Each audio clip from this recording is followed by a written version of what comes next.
Well, I was about to introduce it, and then I just stopped. Like, why? What happened? I know. Sometimes you look at the camera and you just imagine your life flashing before your eyes, and you're just not sure if you want to keep going. Okay, the way you're making it sound is like We're getting deeply you're talking about existential. you're talking about a near-death experience where you see your whole life flash before your eyes, and Yes, then man. you begin to ask yourself, so what if I did this differently? Mm, Yeah, what would have happened? Or what if I got a second chance at life? mm. Would I get to do certain things? Would I make the same choices I Would you make made? the same choices again? Yeah. I think I probably would, Okay. because we're just so sinful, right? It's always it's nice to think Mm. that if you had a second chance with things, that you would do it different. I hear, every person likes to say that. Let's be honest, like really honest with ourselves, right? We were shown this with Adam in the garden. He knows God face to face. Mm. He's walking with God and talking with him, and knows exactly how beautiful and surreal this existence is with God himself, and he still eats the fruit. So if he's going to do that, I mean, let's just be honest with ourselves, folks. Like, am I really going to be arrogant enough to say that if I had a second chance, I would have done it differently? If I look at who I really am and the kind of nature I find, but not just in myself, in all human beings, and I love you, but you're a sinner too, brother, right? But and working with people, I would say confidently, no, people know over and over and over. They get second chances, they get third chances, they get fourth, fifth, sixth, seventh, eighth, and they do it again and again and again. Mm. So go and rewrite the script. Go back and let's have a rerun at our life, knowing what's coming ahead of you. I put it to you, and if this was Vegas, I'd throw a bet down. I'd put it to you 99% of the time people do the same things. Mm. So, from everything you've said so far, would you say that here the church didn't handle the Renaissance period properly, Ooh, I like that transition. That was good. and That was smooth. and Got to give him credit. the Silky. we had the Reformation, Yeah. and here they are still again not putting the house in order, and before we knew it, boom, the Enlightenment comes into play. Mm. So, but for someone that has studied philosophy and church history a lot, what would you have to say concerning these two separate events? Yeah, this is bread and butter right here. This is the tasty stuff, because this is where you kind of we really have to get back into philosophy again to understand the developments of the Renaissance and their implications for the world today. So welcome to the Reformation Room, my friends. Welcome, everybody. I want to just give a Mecca credit for that silky transition, because I was off on some other tangent, but you brought us home really well, and it's good to be here with you again, because I know you do that so well. This is why talking with him is fun. It's structured. So, we were talking last week in the other session about, as you outlined, the implications of the Renaissance, the Reformation. We're in this time period. We're talking about epistemology and the different ways of thinking about knowledge of this time frame. And we've been moving just broadly through the course of Christian history in particular, but truthfully more following the development of ideas and where they came from in the Christian world at that time. And I think we ended the last session with that key point. Yeah, sure. That there's these two branches of the Renaissance. One is the one that we as Christians and this school, of course, inhabit. That's the Reformation tradition. Yeah. That has a number of branches today, right? Well, that's a different conversation for another podcast altogether. But then there was that other one that is that came out of the Renaissance, the humanism, right? Especially a rationalistic humanism, one that saw man more at the center of the universe, and it saw it for biblical reasons, right? These were, again, Christians. I want to reemphasize that point so people don't get confused that the humanists we're talking about in the Renaissance are not the same humanists that we're talking about today. Some of these guys in the Renaissance are my boys. You know what I mean? And they were, as Christians, they saw the world from that Judeo-Christian lens, but also had a strong Greek influence. And again, we're challenging dogma in the Roman Catholic Church, right? Because that had become such a social dogma. There was so much, there was levels of control, right? There was deep levels of corruption. And again, we've been talking about how naturally the academics of the day saw that. That's what academics do. That's part of the gifting they have, so-called free thinkers throughout history. And this led them to develop ideologies in tandem with Christianity, much more Aquinian though, right? Where you have the realm of faith and the realm of reason, realm of nature, exactly. And it opened those doors. And then the Roman Catholic Church's response to it, of course, I would argue, really sets the contextual, cultural scene for such a thing like the Enlightenment.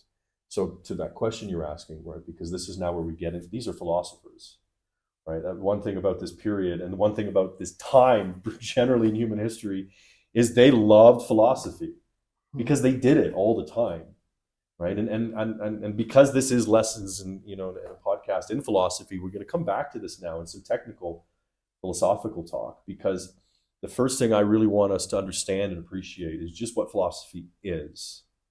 One of the most misunderstood disciplines in the world, and it's funny to me because it's the one that every single human being is constantly engaged in.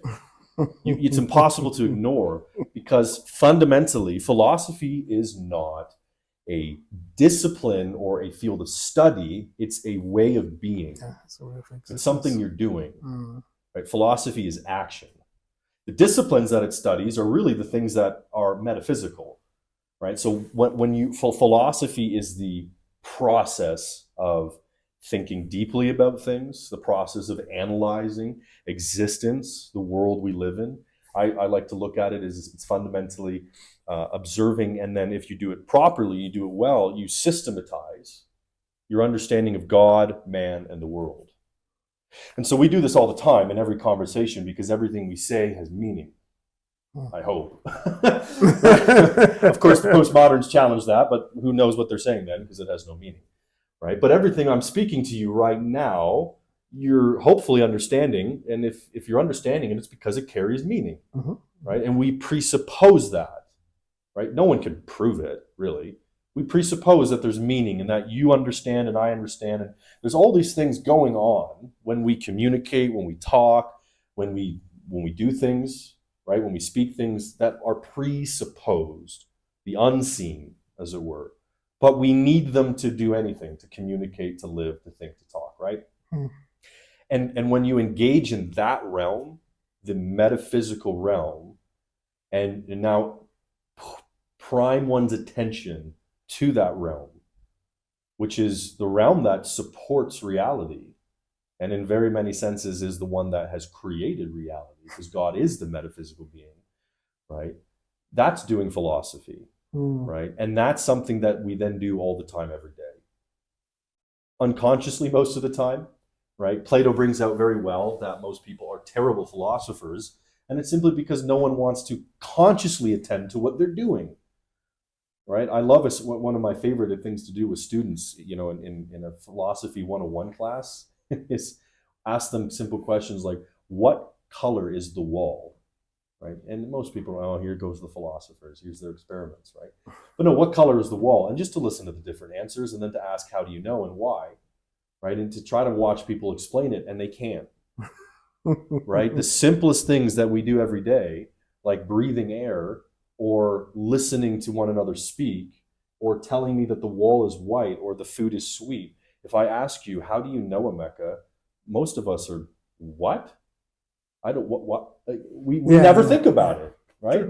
We just never think about it.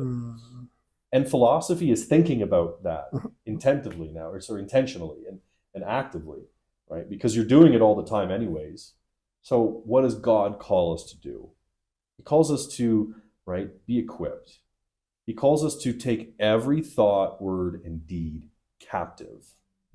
So this means you must be a good philosopher as a Christian. You must be somebody who thinks about his thoughts. You must be someone who thinks about his actions, someone who's very intentional about what he does and what he doesn't do. right? So I'm getting in some senses off topic, but really not. No, what you're trying to do is that you're giving us some form of foundations for the proper conversation. Yeah. Yeah. So if you remember, I asked you this very simple question, and the idea was that look, the Catholic Church seemed not to have handled the Renaissance properly, and before they knew it, it led to the Reformation. And like you pointed out, you know, last week and the last time we had this conversation, still, you were saying that look, sometimes it's arrogance that leads to making mistakes primarily, but most, whether you like it or not, sometimes some of those bad things actually leads to good things. So the arrogance led to the Enlightenment, and often people think that it is the Reformation that naturally translated into the Enlightenment. So, but what you've tried to do is that before telling us about the philosophers, you are giving us a heads up as to what philosophy is, so that everybody gets to see that, look, some of these things that we think we don't want to hear or don't want to engage in, we actually do it naturally.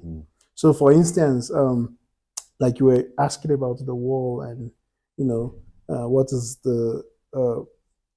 so we can still ask somebody, how do I know that this chair that I'm sitting on and that you're sitting on is going to hold our weight?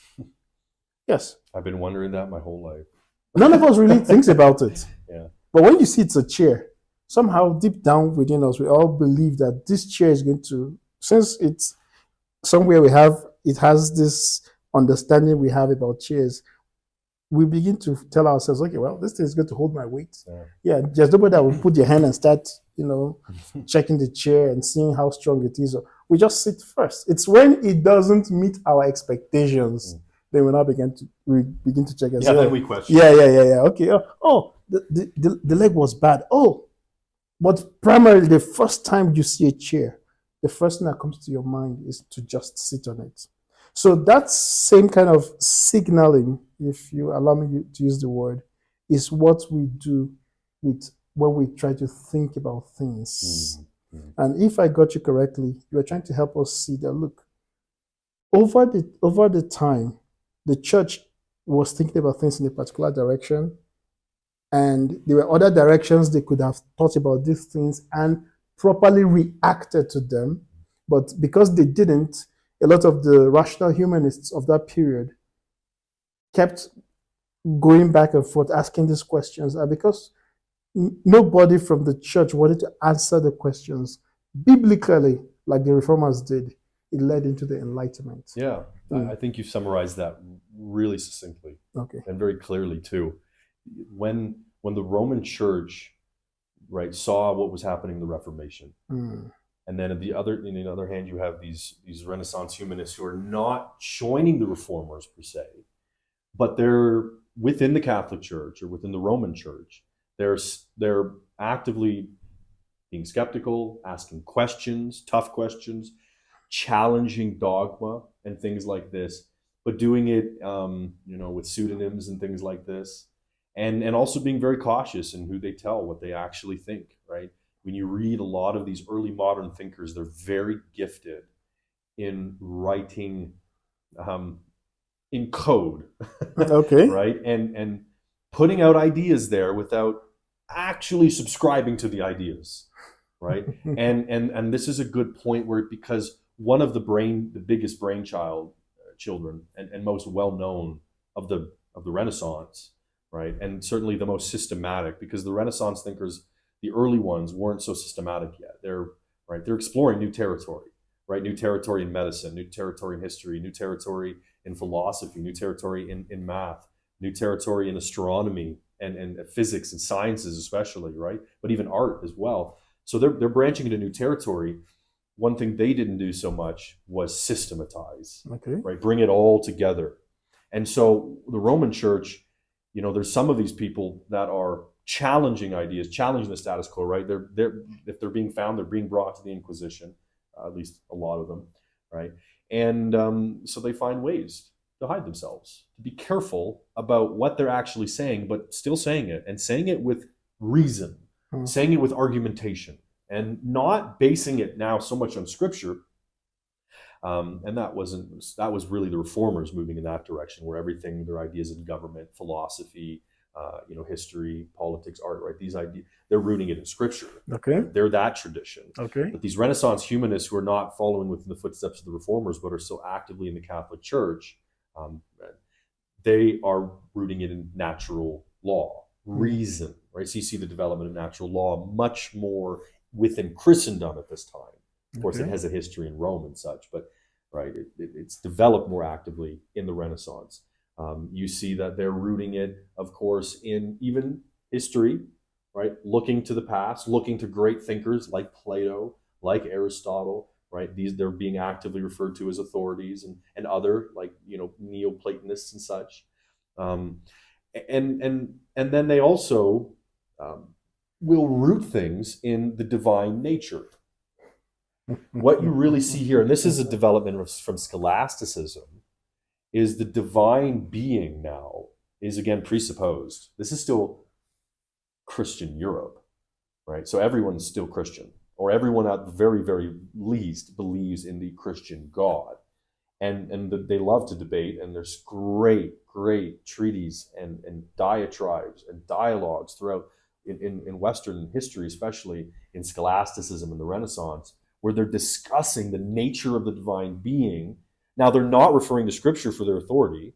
Once in a blue moon, they'll throw in a Scripture passage and say, see, it's in the Bible. But what they do is they develop it, again, in Aquinian tradition and fashion, on the understanding of natural reason. And what do we know, right?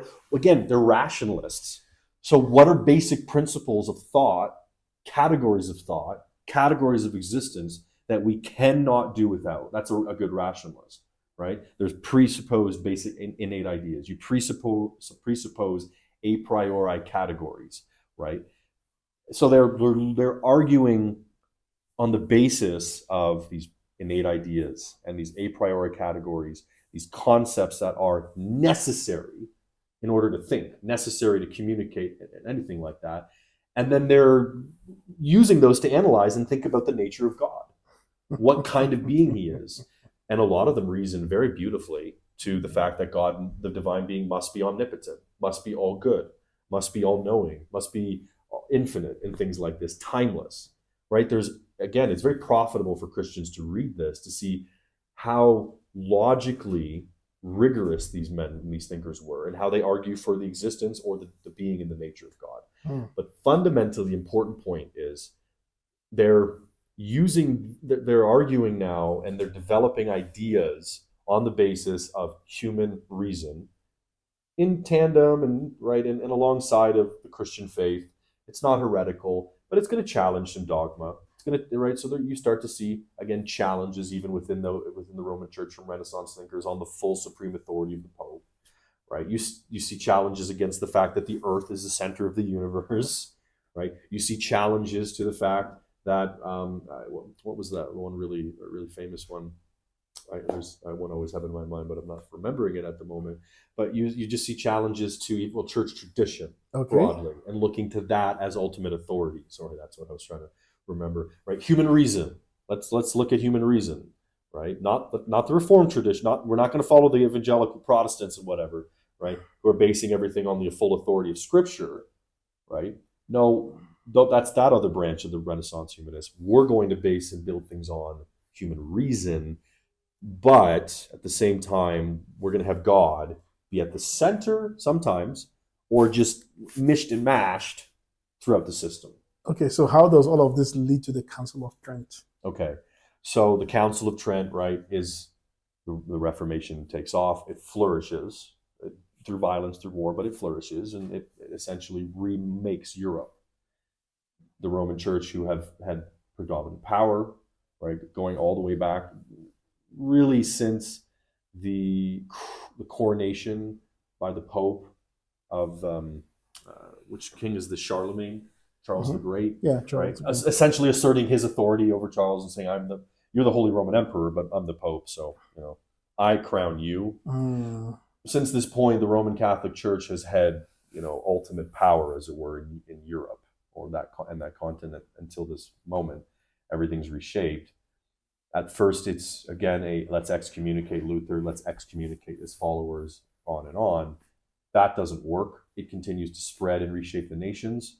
What are they forced to do? Look at themselves. They're forced to turn and look at the mirror. And that does bring about some reformation. There is reforming that happens in the Roman Church, right? Because I know our podcast and our listeners are going to be predominantly evangelicals, though, who knows who's going to be actually listening, but I want our evangelical and even Protestant, audience to know that the Roman Church did go through Reformation there, but it didn't go as far, certainly, as you and I would say it needed to. Not even close, right? And so they have to respond to some of the key claims of the reformers, like all the corruption inside the church. So a lot of that is dealt with, right? Johann Tetzel is no longer selling indulgences, things like this, right? So there's cleaning up that happens, but it doesn't go as far as the reformers wanted to, and biblically not as far as it should have, certainly. And there's even groups within the Roman Catholic Church that see that. And they want to go farther. For instance, one group is the Jansenists, right? The Jansenists, generally speaking, accept across they're Augustinians. And as good Augustinians, right, still within the Roman Catholic Church, they wanted to see the Reformation happen in the understanding of soteriology. And they agreed with the reformers' points, salvation by grace alone. Right? They had no issue with the doctrines of, for instance, predestination and election and all of this kind of stuff. Right? And they were a significant portion of the Roman Church. Like there was a lot of clergymen in this movement, but they were denounced and ultimately they were declared heretics and excommunicated. Right? So this is one example, right? This is how the Roman Church responded, right, after the Council of Trent and after some of the Reformation or some of the reforms that happened. They respond with a dictatorial hand. Mm. And this is then something that really, I think, by far more than anything, that's what not lays your seeds. That's what strikes the match that leads directly to the Enlightenment. Okay. It's and your key character in between. There's a few of them. There's the philosophers now, right? Most people like to see René Descartes as that key character, right? And this is that great place where we reach him, because he, as I was saying before, and I didn't get to him, but he was the perhaps the most well-known and certainly most prolific systematizer of the Renaissance humanism. Okay, so now that you're talking about Descartes being a systematizer of early Renaissance, how does such a name pop up within Christendom? Although you say everybody's Christian at that period in time, or largely most of the thinkers are Christian at that point in time, what were his contributions that you would say that in one way or the other influenced the church and is still influencing the church today? Yeah. That's a good question, because he didn't influence the church or the culture so much as people think he did. Right? Victors of history tell history, and Descartes is very misunderstood. Especially because most of the time how he's taught now is he's taught in universities from either a postmodern or a modernist lens. They're looking back at him, but with modern or postmodern presuppositions and ways of seeing history. Okay. So Descartes, generally speaking, right, is the one is taught as the one who lit the match that led to the Enlightenment. And abusing Descartes could lead to that, absolutely. But if we do that, anyone leads to the Enlightenment, or anyone can lead any direction, right? It's not necessarily what he said, because if you read him properly, you see that he is, again, this product of the Renaissance. Right? He is bringing it together. He's also directly now challenging the Roman Catholic Church without saying he's challenging the Roman Catholic Church. Right? Descartes has to end his life in the Protestant Netherlands. Because he feared for his life. Because he knew that this philosophy he's espousing, which again, in the heart of sinful man, can lead a very bad direction, but with the right Christian presuppositions, like Descartes had, is actually quite beneficial. Right. So what he does is fairly beneficial if you follow it properly, and he's an Augustinian. Okay, so he's an Augustinian in his thinking. That's interesting. Very broadly. And this is the way I'll just kind of paint it. You have the the Renaissance humanists, right, discussing these new ideas in these new territories and disciplines, like we've been saying, the Roman Church responds fairly harshly to a lot of the ones that are pushing the envelope in their mind too far, especially as it relates to Roman authority and things like this. And so, again, they have to start being careful in how they say things, cautious, writing with pseudonyms, right? Not actually taking credit for the ideas, just talking about them hypothetically.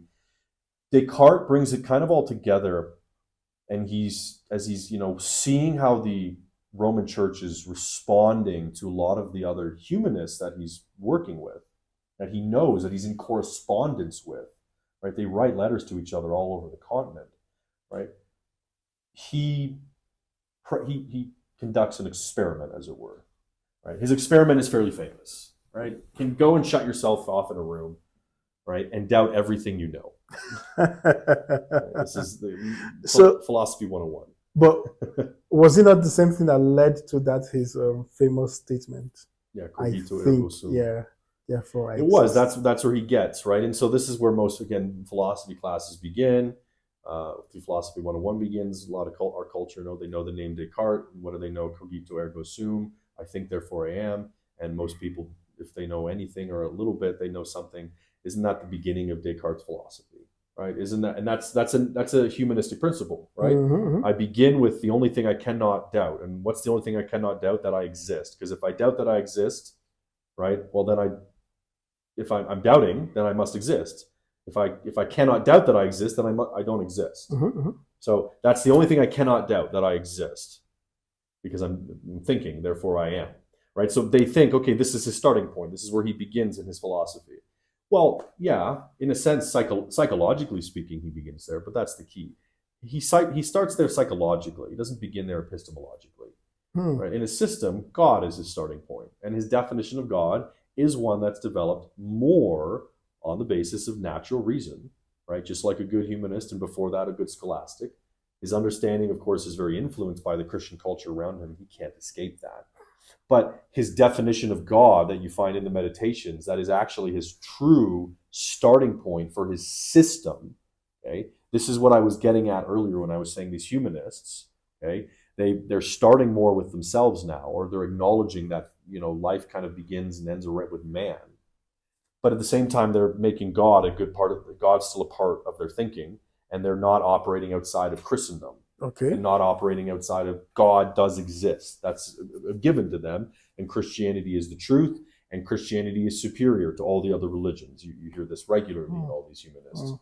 What Descartes does is he systematizes this. He responds to the Roman churches just denouncing everything by actually providing a way of thinking about knowledge and saying, guess what? No, you can doubt it. What's the only thing that's certain? It's not Rome's authority. It's not what he doesn't start there. This is interesting. Remember, he's a Roman Catholic, operating after the Reformation, still coming from a Roman Catholic country. He's French. He has to end up fleeing to the Netherlands. Why?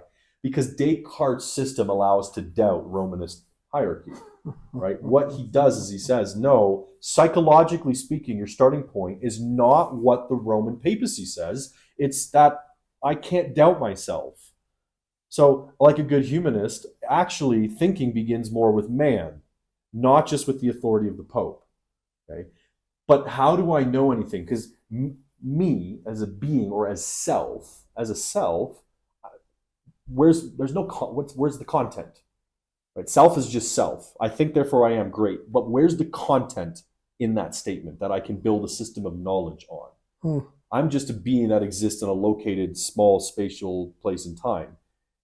God, as Descartes would say, is needed in order to develop science, right? Even though you begin with you begin with yourself in the sense that, well, I'm me, I'm not you. So I'm thinking, so I must exist. And that's where I kind of start psychologically speaking. But if I'm to defend what I know, it doesn't begin with me, it begins with God. So that's his first that's the content. That's the first content, as it were, that a human being must begin with. That's where a human being then must say, okay, well, I think, therefore I am. So I exist. Okay. So what is then the second basic truth? And in a sense, fundamental, even more prior than to me, the existence of God. And this kind of God, right? Definition is very important. Who is this God, right? So he develops that. rationally, right? It's rationalistically, I should even say. He develops it not based on scripture, but by a definition of God that he reaches through reasoning, through necessary concepts. Who must God be and how do we know? And he uses, again, the logical process of step-by-step reasoning. Okay, so if all of this were what we were able to obtain, even in Christendom in that day and age, why is it looking like today there is such a huge gap between secular humanism and seeing it as a product of the Enlightenment and, contemporary Christian faith? Yeah. Okay. Why is there a huge gap Yeah. between secular humanism, the humanism of today and the humanism of that time? As we see it as a product of the Enlightenment and contemporary faith. Okay. So we have to now dig a bit more into these philosophers, okay? Because there is, when Descartes does this, it's revolutionary. Right? No one else is systematizing a whole philosophy of existence. Okay. Right? And trying to give us, at least not perfectly, but trying to give us the foundations to continue to do this. Right? But at the same time, remember, you have these Romanists continuing to denounce different thinkers. Descartes gets denounced himself, right? Descartes' associates get denounced, right? The Roman Catholic Church has the index of prohibited books. Most of these thinkers' books and their writings find themselves on this prohibited index. Well, what does that further? What's that going to incite? It's going to incite more people to do the same. Yeah, and that's what happens. But here's the problem, right? And this is the nature of sin, right? When you're stubborn and you refuse to accept that you're in sin, then what happens? You continue in that sin, and the consequences get more severe. So the consequences became more severe for the Roman Catholic Church and for Christendom broadly, right? And the significant consequences, because it was such a hard hand of no, you'll believe, because we say it based on our authority, which is given to the Pope, who is, again, Christ on earth, and especially when he speaks ex cathedra, speaks inerrantly, the reaction was more and more hostile, especially as the Reformation is flourishing. Because in countries where the Reformation is flourishing, you know what else is now flourishing? Is day-to-day living, free thinking. And I use the word free thinking a little cavalierly, but people applying God's word to their different areas of life, and people starting to do better, common people starting to do better economically, politically. They're more educated, so their lives are getting better too. Right? So you're seeing this happen, especially in the Protestant countries. And an emphasis, right, in Protestantism is that every person reads the Bible for themselves. Right? They have a relationship with God. They know God. They pray. They read the Word. And what is that? They have a right to interpret it. Right? Doesn't mean that they're the only person who has inerrant interpretation and they have no need for tradition or authority. There's still importance in learning from our predecessors and learning your hermeneutics. But you're still called to read it and to, hear God speak, right? And to know him.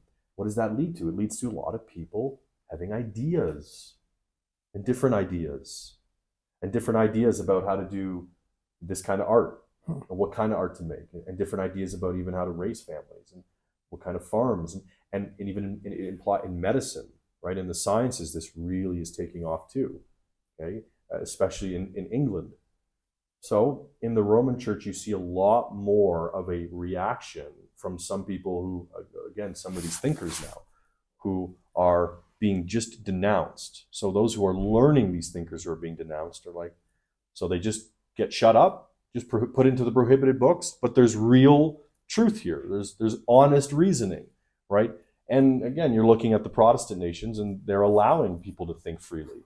Even if they're wrong, even if the Protestant church is still going to say, no, that is a heretic, they're still allowing them, not perfectly, but they're still allowing them to think and to express themselves differently. Okay, so let's fast forward a bit, because now that you point that out, I'm still asking myself. Could that not have been the reason why you begin to have people like a Nietzsche that would tell us that God doesn't exist? Who's this? Friedrich Nietzsche. Oh, Nietzsche. Yeah. So would that not have been what would have led to someone like him? Because remember, we're still saying that whether I liked it or not, the church then, and if we are not careful, the church now still didn't handle this fallout. No, it didn't. Yes, of when they wanted people to believe what the faith blindly, Right. and people asking, let's reason about this, let's talk about this, let's ask ourselves whether what you're asking us to have believe in is rational. If they didn't handle it well, then are we not saying that their lack of same handling led to what you're pointing out, the situation where we had today. Yes, lots of people now beginning to resist and question the faith without having the proper parameters too. And then whether it was not what led to someone like Friedrich Nietzsche, and it's not what's leading to the same situations we are finding in today. Yeah, no, you're right about that, Emeka. I mean, there's no doubt that the church's response at that time is still being played out today in fairly similar often. I think there's been growth. I see it more broadly. Not in the Roman Church, not so much. You see that the Roman Church experiences more growth with the closer and the more it has to interact with Protestantism in a nation, right? Where Romanism has kind of just total say, and there's not really much biblical Christianity in that nation, you don't really see it being reformed. It still carries the same kind of corruptions. And you can go to the Eastern countries and see where Roman Catholicism is practiced there, and you see it more clearly, as opposed to the Roman Catholicism in the West, which has had to walk hand in hand with the Reformed and Protestants for the last 500 years. And that's had a significant impact on how they even conduct themselves and how they think about things, right, and such. But by and large, within both churches, and the Protestant churches have become guilty of this too, because they've forgotten their heritage and they've forgotten their actual meaning of their principles, is you do see a lot more just you believe. And we'll get into this as we trace the history of the church too in different sessions. But there's a lot more fideism. That became very dominant in the 20th century. For our audience, fideism is really you have faith without reason, right? You believe because you believe because authority told you so, or there's an emotional experience, whatever. But even that's a reason, right? You just believe, and that's a lot more common in the evangelical church, and the Roman church too. Again, that's that's the practice of the Roman church, is you believe because we tell you so, and this is fundamentally it. I know there's good Roman Catholic philosophers and there's good Roman Catholic theologians that I've benefited plenty from, and writers too. Okay? But if you follow the hierarchy and the dogma strictly, right, even a lot of these good Roman Catholic writers would not be permitted to write or speak publicly by the Roman Church.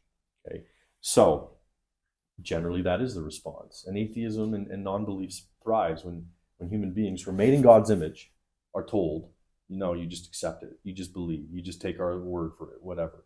And your thinking is put asunder, especially in cultures where thinking has been developed, especially over centuries. But it doesn't matter whether it's been developed or not. We're all made in God's image. We want reasons. We want to know why. Whether I'm in Africa or I'm in the West, the reason that might convince somebody is going to be different.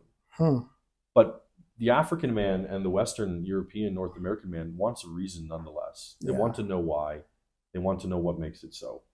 So from what you're saying now, I'm beginning to see someone like, I'm beginning to see reasons why someone like David Hume, begins to step into the limelight around that period. Well, around that, he's kind of the finale of what we call the early modern period. So, like we were saying, Descartes opens the doorway now to systematizing things, and he produces something that no one's really seen up to this point.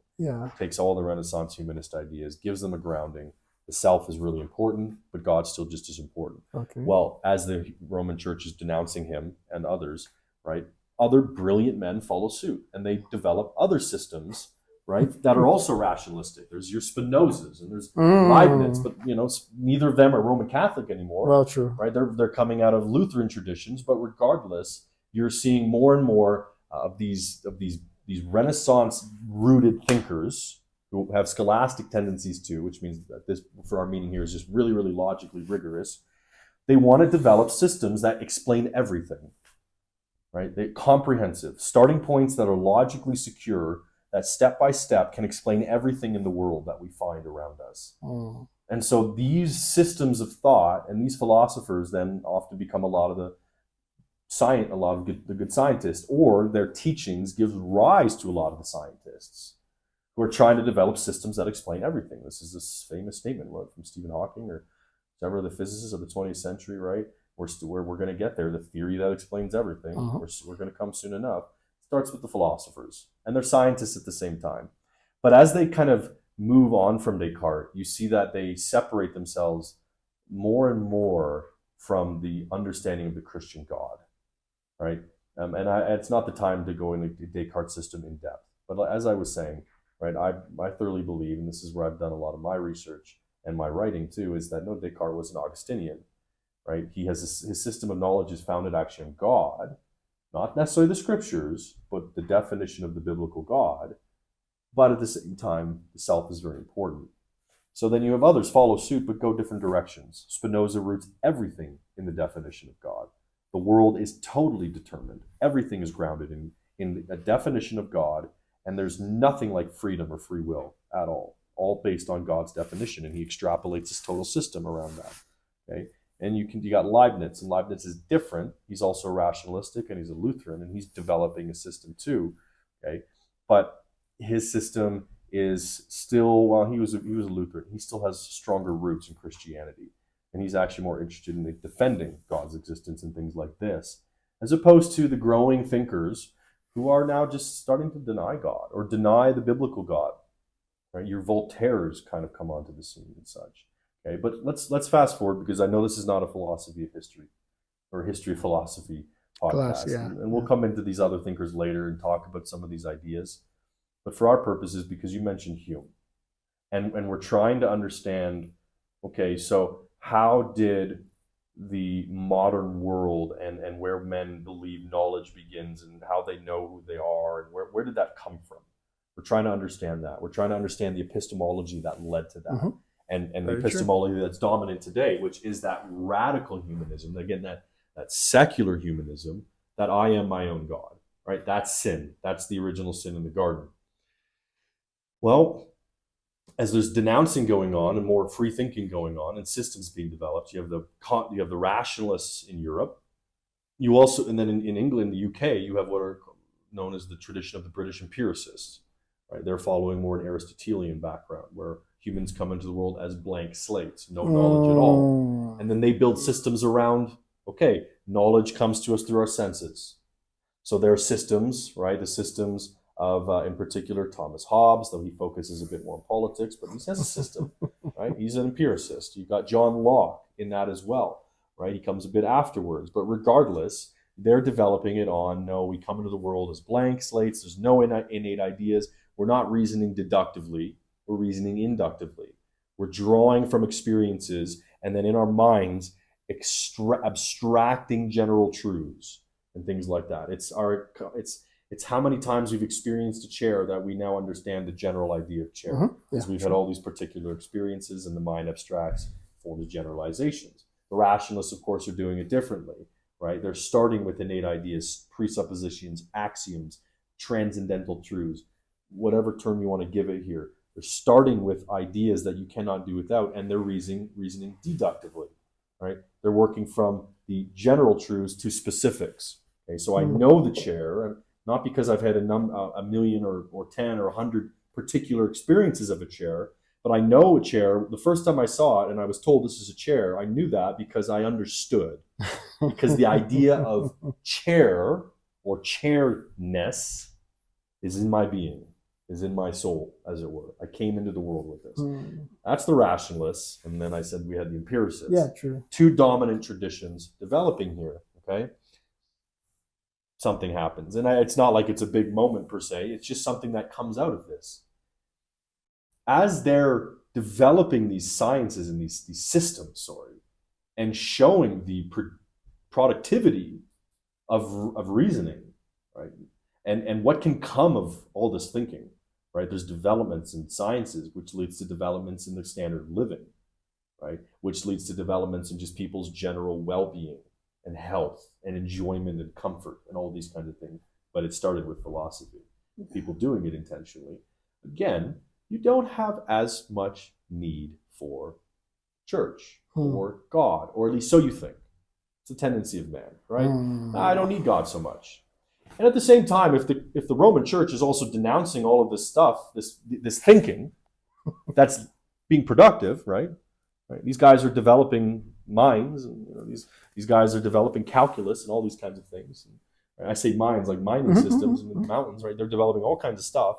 And generally speaking, the Roman Church is still distancing themselves from what their conclusions or their thinking about God or their thinking about the church, and they're more inclined to just denounce them and put their works on the prohibited index list.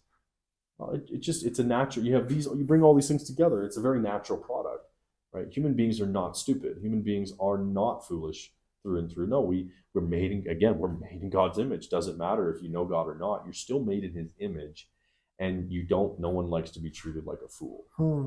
And it's very natural in this environment that the responses become more hostile to the Roman Church and broadly then to the church, because even some Protestant lords and nobles did it.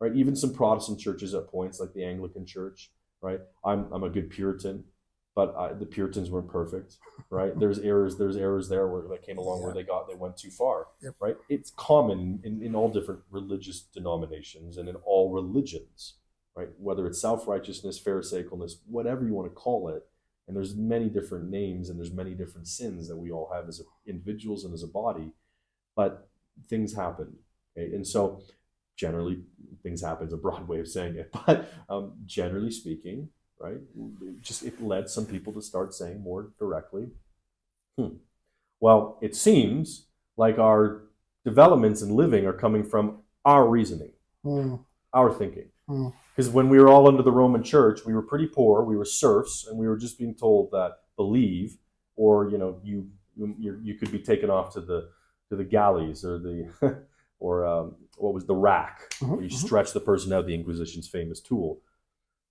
No, we don't need them anymore. We're developing this thing. So maybe it's not just the church that's the problem. Maybe it's also the idea of God, right? And you start getting more direct attacks, right? You start getting developments, and I know some of these don't come until much later, to the 1800s and even late 1700s. But you get your Voltaires eventually that arise. You get your Diderots, right? Develops the encyclopedia, right? And you start seeing some very hostile attacks to God and the Roman Church, and also just to God, right? And Christianity broadly. Now, Hume. You mentioned Hume, and we have to go back to him because Hume is a catalyst, right? And technically, Hume comes before some of these figures here I just mentioned. Yeah, true. Right. You did. Hume we call him in philosophy. He's kind of the end of the early modern period, because Hume is the one who looks at all these systems that the rationalists on the continent have been developing, and the empiricists over in the UK, in the Isles, have been developing. And he's the first one to really just say, you're all wrong, and you're all leaving us with nothing. None of you can really prove anything. And he outlines it really very clearly. I mean, he's devastating to empiricism as a philosophy. First and foremost, he deals with empiricism. He is an empiricist, right? Okay, I was almost going to ask you. He believes that knowledge begins with the senses. But in his understanding of empiricism, and as he develops it, he shows but it doesn't give us any knowledge. We can never get certainty from it. Right? Very simple, right? How am I ever going to know that the sun is going to rise tomorrow with certainty? I can't. I'm not there. All I have is all my experiences from beforehand. But that doesn't tell me with certainty. That just gives me probability. Oh, and guess what? We're only living at this time in this era. How do we know that water always boiled at 100 degrees Celsius? Maybe at times in different times in the past, boiled at 90 degrees Celsius. Maybe water froze at a different temperature, right? Maybe the sun went on a different direction. All these kinds of things. Hume just annihilates empiricism through and through. Right? And says at best, it can give you probability. But even then there's a problem, Hume exposes in his thinking. Right? Because the empiricist claim is that knowledge begins with experience. Right? So what an empiricist says is, I begin with sense perception. Right? I begin with just what I've sensed in the world, and that comes into my being through, right? Through what they would call these, it turns into senses coming in and turning into a perception. And then the perception is ultimately contained in a memory image. Now, just think about what I said. The sense comes in, it turns into a perception, and then it's held onto as an image so that people over time can go back to these images in their mind or something like that. I mean, and Hume it's really simple. How does a blank slate do that? How does a blank slate take things and then transform them in the mind and then hold on to them? A blank slate is just that, a blank slate. It's nothing. It's nothing, right? So it's not like I've used this example with students sometimes, and I point at the whiteboard in the classroom. I say, look at this. This looks like a blank slate, right? Yeah, they're like, yeah, okay, blank slate. But I'm like, notice something. It has form. It has boundaries. It's white. What is it? Even this is something, and it has content. Yeah. Okay. If the mind is absolutely what the empiricist would like it to be, which is it's nothing, and so all that we are is what's imprinted on us from outside, how can you imprint on nothing? There's nothing there to print on, let alone remember it later or turn it into a memory image or perception. All of that presupposes categories. It presupposes other stuff, right? But the empiricist doesn't want that, because then that's content and that's determining who you are, and all these other things follow from that, right? It's not enough liberty ultimately, and so Hume brings up, because he doesn't want to acknowledge all of that either, just says, no, we can't know anything, right? We have no idea what we know. We have no idea if the sun's going to rise tomorrow. We don't know what the world's going to be like in 100 years. We don't know what it was like 2,000 years or 1,000 years ago, right? We do not know. So in all of this, I'm still very interested. How did the church, or how did the Reformed aspect of the church now, remembering that people like Leibniz came out of it as well, and even someone like Thomas Hobbes. Sure. How did the church, and we're talking about Reformed Protestantism now, how were they able to still ensure that they were able to keep the kernel of the faith without falling into the trap of a Hobbesian society like Hobbes was pointing out? Sure. Yeah, if you follow out his ideal society, it's not pleasant. The Leviathan. It's essentially a totalitarian state. It could only be good if your monarch's really beneficent. That's a good question, Emeka, because this is, I hope our audience is starting to see this too. This is where the situation in Christendom at the time, and definitely at the heart of Christianity in that time, starts to get messy, because you start having these really competing ideas, and you have some people who are now some of the major thinkers, right? They're proselytizing something almost like akin to atheism, it seems like, right? What Hume ends us in would seem to be an atheism, because I can't know anything. And so I can't even know if God's real, right? Hume's interesting. I wouldn't necessarily say he was a full atheist. Okay. He certainly was not like atheist today. Okay. Not like that at all. Okay. But I don't want to go down into speculation on who Hume actually was. The key is he now kind of brings us to this point where, look, we don't know anything. There's not even just certainty. Even probability is pretty minor. Really what we have is opinion. That's it. All right, that's life.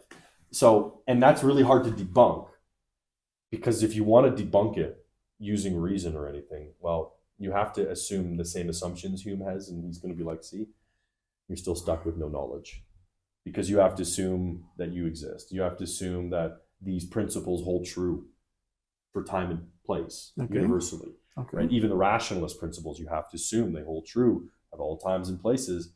You have no way of proving that. You can't prove that rationally, right? They've tried, and Hume's exposed all of that. So what do you do? And this is why, again, in particular, you see this far more vividly and quickly in countries that had still remained Roman Catholic. Atheism starts to proliferate and grow much more quickly, because it's hard to answer a lot of these academics, and the Roman Church isn't necessarily answering them. It's more just know, believe, or denounce and prohibit their writings, Yeah. right? And if you can, depending on the nation at what time now, because you couldn't execute them as easily anymore because there was more and more of them, right? You couldn't throw them to the Inquisition, and the Inquisition was abolished as well.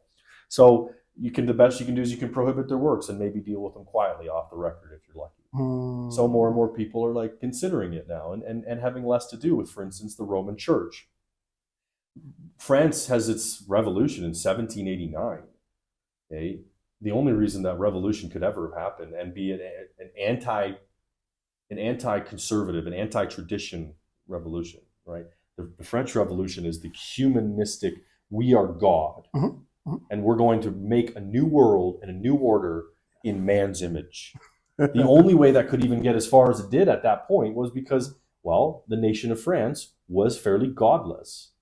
This is why, again, the Huguenots had to flee. And I know I just butchered the word because I'm an English speaker, but the Huguenot, right? They had to flee, right? That's they were allowed to proselytize, so they went to places that was far more welcoming at the time. But places like France, places like Spain, right, and even in Italy, especially southern Italy, where Romanism is dominant and is holding strong with military strength and such, right? And you just believe in such. Well, the common people now there's a malaise, right? They're growing tired and weary of it, especially as a lot of thinkers now are still even in the Roman Catholic Church. Voltaire is still a Roman Catholic, right? Diderot is still a Roman Catholic. They're within the church and they're saying these things, and they still would go to mass, and sometimes if they wanted, depending where they were at in their life, but they could still, these thinkers could still go to mass and such. So you have within Romanism, it becomes more and more acceptable just to be like, it's a thing you do. And it already had been that for a while, but it's a thing you do, and you can believe really, really antithetical ideas that are opposite to what we're practicing on Sunday or whatever day in Mass. So the church, again, it thrives. The church doesn't thrive. This skepticism towards particularly the Roman Catholic Church thrives. Okay, it's just for Sunday, as it were, just for, again, Aquinian idea. It's just for things of faith. But everything else in life can go, and I can deal with that in the realm of reason. I don't need God, especially now that life's a lot easier and becoming more free, and et cetera, standards of living are starting to improve, and technologies are starting to grow. And light, for instance, is becoming a thing in cities where you have light and lampposts that are not just it's more common. That's what I should say. This isn't a lesson on that. It's just more common. So that's how life's going. So atheism starts to grow, right, in characters like Diderot and Voltaire, and become popular. It's rebellious. It's cool to be atheistic. Yep. Okay? In the nations that had adapted more towards Protestantism, atheism doesn't flourish near as much and near as quickly. It took time, right? And it took time because the principles of the French Revolution did, over time, influence America. Okay. Did influence England and such, right? But it wasn't near as quick, because of the strong reformational principles biblical principles that had moved through the people. You can say that. And so the people just generally were much more, again, the English people and the American people who just are known, and you can read about this in Max Weber, and you can read about this in Herbert Spencer and others, like they're far more religious than the French or than the Spanish and then the Italian. Like they're just, and when they say religious, what they mean is like religion is a part of their day-to-day life. Yeah. It's incorporated into everything. Well, that's the Reformed epistemological idea. The Bible is rooted in everything in life. It's the grounding, it's the foundation. So in all of life, Christ's lordship is established. You take him into every area. So as this is again developing, this atheism, I'm using atheism very broadly here, okay? But this kind of skepticism towards the tradition, skepticism towards Christianity, skepticism even towards the God of the Bible and the God of this church and such, as it starts to grow, what happens in the more Protestant nations is there are apologists that develop. Okay. More focused. Okay. You start to see them, like one of the best, and he's technically in the Americas, but Jonathan Edwards is a great example of that. But even you go earlier, and I mentioned Gottfried Leibniz. Right? Leibniz is a rationalist, and he's of course before this time, but he's also a defender of Christianity, right? They find you, so you start to see, particularly coming out of the Protestant traditions, is philosophers and thinkers who want to defend Christianity. Clarke is another one, Adam Clarke, right? And he's a British thinker, right, in the 1700s here, and he's responding to Hume, right? He's responding even to, and there's Bishop George Berkeley, and he's earlier. Berkeley had a fascinating idea. People think, it leads to atheism, but Berkeley simply shows that if you don't assume God exists, then you can never not be solipsist, right? Ultimately, you'll only ever be stuck in your head, right? You have to believe God exists in order to know there's a world out there at all, right? So, anyways, apologists, even though some of them are maybe a little looser, but you start to see within the Reformed Protestant nations, you see that pastors and reverends, even those who are really, the theologians, the John Owens, Samuel Rutherfords, okay, the Jonathan Edwards later, right, that they practice apologetics. They're actively defending their faith, and they're doing it systematically. They're grounding it in the scriptures. Jonathan Edwards is one of the best examples of this in an earlier. Blaise Pascal does this as well, right? He's at this time frame too, right? They ground arguments in scripture. They ground arguments in, again, it's a presuppositional idea where, no, you must suppose that God exists in order to know anything. Okay, but from what you're still saying, is it not the same thing that led to things like the deists who say that God exists? People like Thomas Paine and so many other famous deists who say that God exists. But then he's like a clockwork. He's a clockmaker, He just made it in steps back. Yeah, he makes everything, he grounds everything. And then, but he's no longer interested. So he just, I mean, why be interested in us, right? No, so this is a good question. The deists develop, and people like to give the deists more influence than they had, or they like to claim that people were deists more than I think if you look closely they actually were. For instance, Isaac Newton, he's a deist. Everyone says that. Well, not everyone. The modern understanding of him and what's generally taught is that Isaac Newton was a deist. I don't believe Isaac Newton was a deist. You'd see him talk about the clockmaker and God, right, winding it up theoretically, and setting the world into action, and then ruling the world through these laws. But you also read other things that Isaac Newton says, and he seems to very personally believe in God and talk to God personally, right? So anyways, it's an important caveat and note, because people like to give the deists a lot of sway, and they were big. No, I don't think they were as deistic as we think. Now, there still were those, and you see there was a few of them signing the American Constitution, but actually most people signing the American Constitution were Christians. But there were deists there, absolutely. But these deists are guys who, they've come out of these, most of them, some have come out of Roman Catholic traditions, but most of them have come out of Protestant traditions, specifically Reformed Protestant traditions, right? They're a later development. So I think we almost want to push them ahead, right? Because deism is ultimately as a product of, well, we can understand the world now. We can understand it based on some certain principles that all men have in common.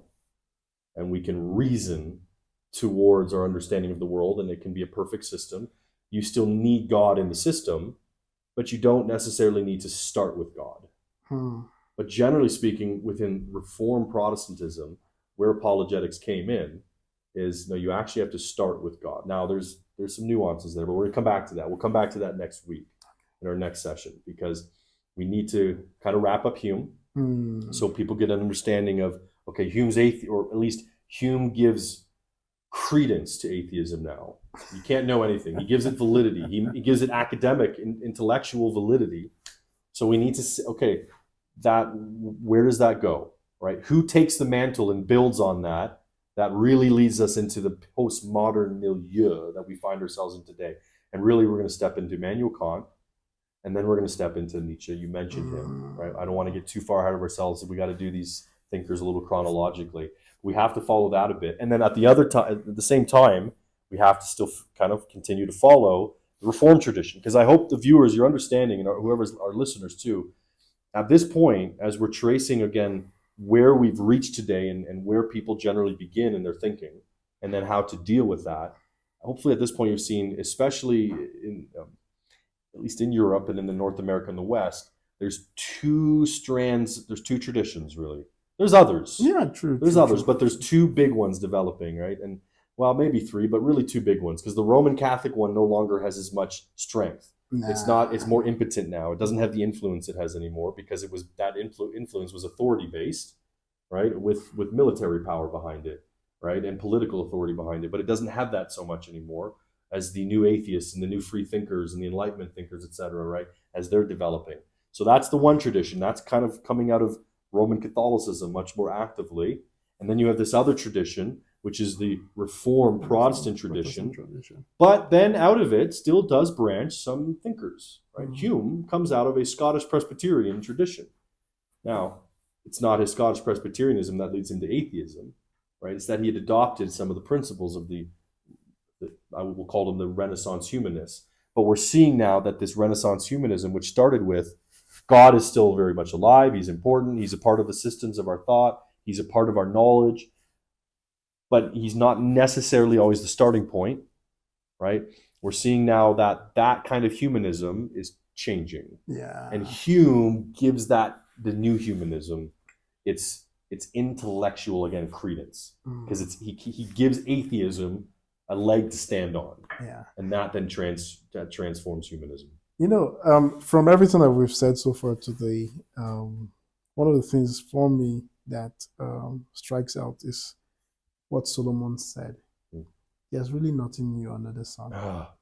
Yeah. So, Amen. you know, we've talked about philosophy, we've talked about the philosophers, we talked about the impact and the implications. And there's one basic idea you see. Look, nothing new. And then sometimes what you think may be a new strand of something maybe actually have had roots in maybe one of the mistakes, like we see now. Some of the things that we see today, if we really expatiate on them, we are strands of, like you pointed out, the church, then the Roman Catholic Church, failing to deal properly with the thoughts that they had or other people had during the time of the Renaissance. And we may think that atheists just sprang up from, or even deists just sprang up from, you know, from space, because that's how sometimes it looks. But I like the fact that slowly but surely, in all of these conversations, you've tried to plug the holes and say, okay, look, these people are from this strand and that strand and that strand. And because the church still refused to do what they needed to do, which is to remind everybody that God still remains who God is. And in human history has given us the ability to understand that, look, he wants to redeem us back to himself. And this redemption is by faith alone, through Christ alone. And he's done all of this by giving us his word. So it's grounded only in scripture alone. We should not try to, it's not that we should condemn human reason. No, we should certainly not. We should not exalt it above scripture. That's the point. Because this is where it has led us exactly. to. Yes. Right. Human reason is a tool. It's conformed to God's image. It can conform to God's image. Okay. In some senses, it has to conform. It's supposed to conform to him because he is the logos. He is the word. He is the original logic. He is a rational reasoning being. That's how he thinks. So our reason is supposed to conform to him. And then in another sense, our reason necessarily conforms to him. The very fact that I must think 2 + 2 = 4 and can never think otherwise, and all humans have always thought that, is because that's how God thinks it, right? The fact that my language communicates meaning to you tells me there's something transmitting, right? Something's being carried in these sounds I'm making. Sure. I can't explain how that works. It's logical in how it works, because if I start saying uba di do do ba, and this is embarrassing because this is live, but you get the point. No, if I start saying that, or if I start saying to the train for animal 20, what? Doesn't make sense, right? You can't stick nouns and verbs and No. Again, That's ideas. the wrong syntax. Bingo. The syntax is off, right? Syntax, this is how languages can be translated, right? You can translate from English into Hausa and Hausa into English, Yes. right? Because syntax is logical in nature, and where do we get that? Because we can't escape it. If I want to communicate effectively to anyone, no matter what language, there is a syntax I have to hit, right? It's universal, right? The relation between a noun and a verb is universal between all language groups and all human beings. Yeah. Why? Right? Well, it reflects how God thinks, right? So you're absolutely right. It's not human reason we disparage, but human reason separated from God, and human reason grounded in human autonomy alone, right? My own existence and nothing else, right? That's idolatry, it's sin, and it's a path to destruction, right? Descartes, people accuse him of doing that. I don't believe he did that. I believe that Descartes stepped into new territory, which, if used improperly, opened up the way for people to think this is legitimate. But if you read Descartes as he wanted to be read, and as he's insisting in his meditations, okay, and in his different diatribes and treatises, he's insistent, no, God is the foundation of this system, right? The thing is, he's using reasoning, right? He's reasoning from God to an understanding of number, quantity, from God to an understanding of space and geometry, right? That's where he starts. But we'll come back to this stuff next week, because we need to follow these trains and, again, kind of tie it together, how it reached the apex that it's manifested today.